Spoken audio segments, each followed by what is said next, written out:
Layering has a lot of do's and don'ts. So today we're going to talk about a few things to avoid so that your layering hits the spot. So we want to avoid similar sounds. This is generally rule number one because the whole point of layering is to layer different tones together to create something unique. If we layer two of the same sounds together, what are we doing? We're essentially just increasing the volume, right? There's a whole suite of other problems that you'll run into if your sounds are too similar as well, which we're going to cover in a moment. But generally, it's pretty safe to say that you want to layer different sounds together. That's not to mention that there isn't any exceptions though, which brings us into our next point, which is similar roles. So each layer should have its own role. If we're talking about drums, these roles usually come in the form of like a transient, a body, a tail, and maybe even a texture. If we make sure each of our layers have a different role, then they're not going to clash together as they would if we were just to layer up two snare samples together. So how do we separate each of these different samples into their respective roles? Well, first of all, sample selection is the most important point here. Choosing a sample that is going to be a good fit for each of these different roles. Let's say we've chose this sample here and we want to make it a transient. What you can do is actually just bring down the decay time over here, or if you want a bit more of a visual approach, you could do something like this and just cut off that first little bit and just use that bit to layer in with the rest of the thing. So we're getting the first initial hit from this part, right? So the body is going to be more of just that nice characteristic sound that we like. So maybe we could take a little bit of attack up here because we have a nice transient over here. Maybe I could shave a little bit of high end off there if we have some nice high end coming from the texture or even the transient. And the body is just going to be sitting sort of in the middle there. And this is what that sounds like. The tail is something that we can really crank the attack on this one because we're just using this for the sort of end of the sound, right? So I can layer that in with these guys. And the texture is just sort of something that provides a little bit of depth and a little bit of character. So I really like the sort of lo-fi, snappy character that this provides. So let's listen to that with the drum loop here. Has a really nice kind of like old school quality to this snare here. It's also really fun to layer with Foley sounds as well. So I've got this little Foley sound here. And I could do something like this and just cut off that transient because I don't need the transient. I'm just going to use it for its tone, right? So let's have a listen to this and see how that goes.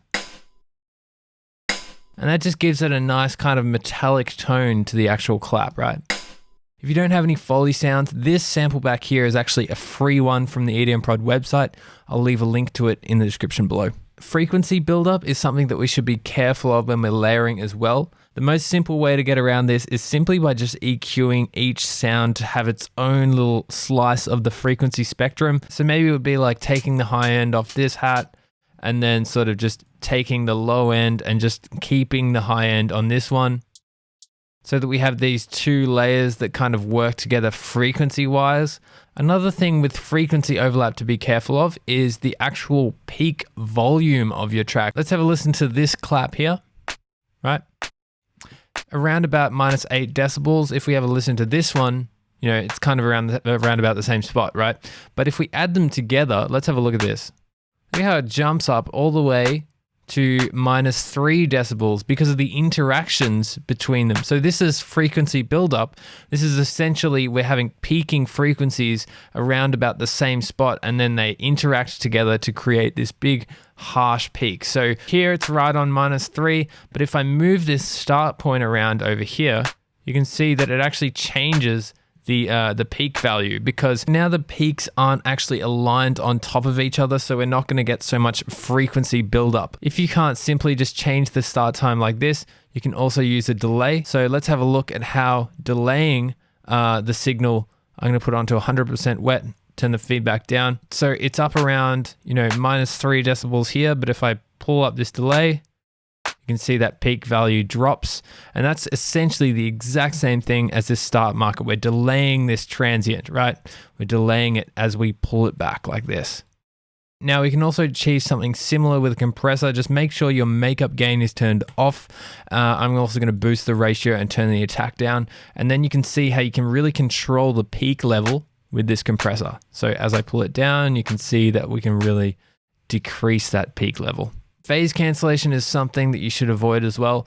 And this is what it sounds like.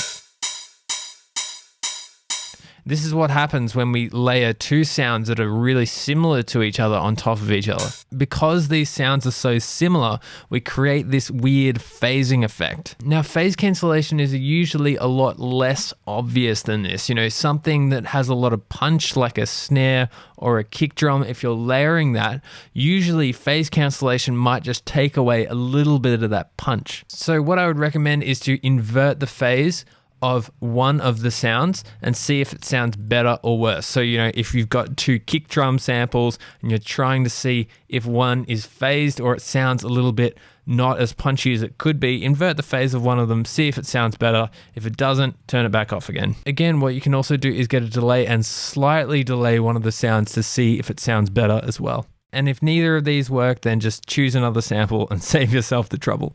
Overlayering is a really easy thing to do as well, but just make sure you're keeping your layering streamlined and focused, and each thing has a role. It's worth going through each element and muting it, and specifically turning the mute on and off whilst listening to it. And if it doesn't sound any better with it in, then you may as well just delete it. Also, sometimes you just don't need to layer. You'll be surprised how little I actually layer in my tracks. And that's because if you have a sample and it already sounds great, there's no need to layer. You may as well just move on. Using layering just as a utility purpose. You know, you're missing out if you're not using layering creatively. There's so much creative potential that you can explore with layering. For example, you can make transients out of any sound, you know, literally any sound with a volume envelope on it. So like a short decay is going to turn into a transient, right? This is a creak sample. If I turn up the volume a lot,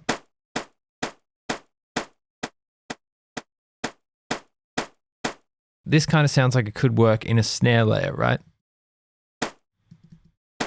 You can also experiment with layering effects. So I have this effect sound here, and let's just maybe try and layer it in with this hat.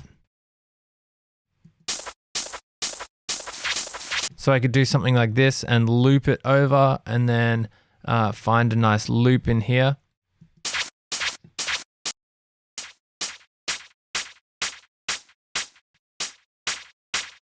And I could just have this looping in the background just to give it a bit of depth. I have a video in the past that dives into making transients with operator, which I'll link at the top. We could randomly trigger layers to turn on and off. We can layer drums with synthesizers. We can layer kick drum transients with hi-hats. There's so much endless flexibility here and a whole world to be explored. So if you're just using it for a utility purpose, it's definitely worth experimenting with it. So the last one, but perhaps my favorite, is layering with loops. So if I just drag a loop into here, I've got this just regular hi-hat here, right? But if I drag this loop in, I can actually experiment around with the start marker here. If I can grab that, and then sort of just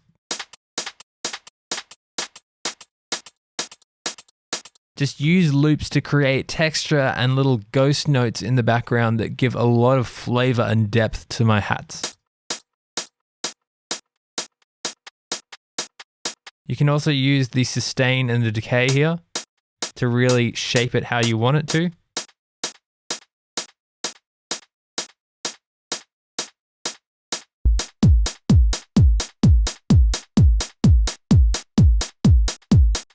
So I've created a nice little swung ghost note in here.